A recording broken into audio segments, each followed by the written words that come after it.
Ça devrait être une vraie course que ce Critérium Continental 2019. Attention au départ, les concurrents qui vont être libérés dans quelques instants par la voiture qui accélère et qui libère les concurrents de ce Critérium Continental. C'est parti, est bien parti avec FaceTime Bourbon. Le numéro 1, Campo Baia, est très bien parti. Le champion suédois que l'on ne pensait pas capable de prendre la tête, et bien il est en tête après 200 mètres de course. Très bon départ également de Frisbee Dam, alors que le 2, Betting Gangster, a raté sa mise en jambe. Ouais, Campo Baia a réussi à garder la tête pour aborder la descente. Il est repris maintenant. Frisbee Dam qui vient à sa hauteur à l'extérieur. On accélère notamment avec le numéro 8, Zarenfass. Près des premiers, FaceTime Bourbon a été repris, n'a pas été précipité en début de course par Björn. Il patiente en 5e position, non loin de Frick Duchesne. Et à son extérieur, il y a Feeling Cash à la corde. Le 10, Flight Dynamics, patiente sur une 3e ligne. Les Zarenfass a essayé de prendre les commandes de l'épreuve, mais il a été contré par le Suédois Campo Baia qui reste pour l'instant tête et corde. Feeling Cash essaye de se rapprocher ensuite, alors qu'on est bien placé derrière les premiers avec Frisbee Dam qui a repris le chemin de la corde. Quant au grand favori FaceTime Bourbon, il se retrouve maintenant un petit peu enveloppé. Il est en 6 ou 7e position. On a bien progressé à l'extérieur avec Fairplay d'Urzy. Ouais, il y a eu un temps mort et Fairplay d'Urzy s'est décalé. Il se rapproche progressivement alors que les concurrents vont bientôt aborder la montée.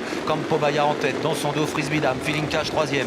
Fairplay d'Urzy qui progresse à l'extérieur avec Follow You qui vient dans son dos. FaceTime Bourbon se retrouve un peu plus loin, mais il est dans le wagon de l'extérieur lui aussi, à l'abri derrière son compagnon de couleur Follow You. Ouais, FaceTime Bourbon qui a réussi à quitter donc le wagon de la 2e épaisseur. Bien lui en a pris puisqu'il suit dans sa progression maintenant Follow You qui le ramène vers l'avant du peloton, mais Campo Baia est toujours seul en tête à désormais moins d'1 kilomètre de l'arrivée. Toujours marqué le prêt par Frisbee Dam. Fairplay d'Urzy s'est mêlé à la lutte. Il est venu en 3e position maintenant. Follow You qui ramène toujours sur un plateau le numéro 3 FaceTime Bourbon. On est bien placé ensuite avec le numéro 7 Feeling Cash. Les concurrents se dirigent vers l'intersection des pistes. Conrad Le Gouwer contrôle facilement avec Campo Baia, magnifique trotteur en tête. En 2e position, le numéro 11 Fairplay d'Urzy qui reste à sa hauteur. Le numéro 5 Frisbee Dam toujours à la corde devant Feeling Cash. Follow You à l'extérieur. Dans son dos, il y a toujours FaceTime Bourbon qui patiente. L'allure s'accélère. On se dirige vers les 500 derniers mètres. Ouais, magnifique Campo Baia qui va passer en tête le poteau des 500 derniers mètres. Il est très élégant pour l'instant, mais voici FaceTime Bourbon qui est lancé maintenant. FaceTime Bourbon qui doit faire le tour maintenant de Follow You. Ce n'est pas facile ce qu'il fait car Campo Baia essaye de se sauver. Frisbee Dam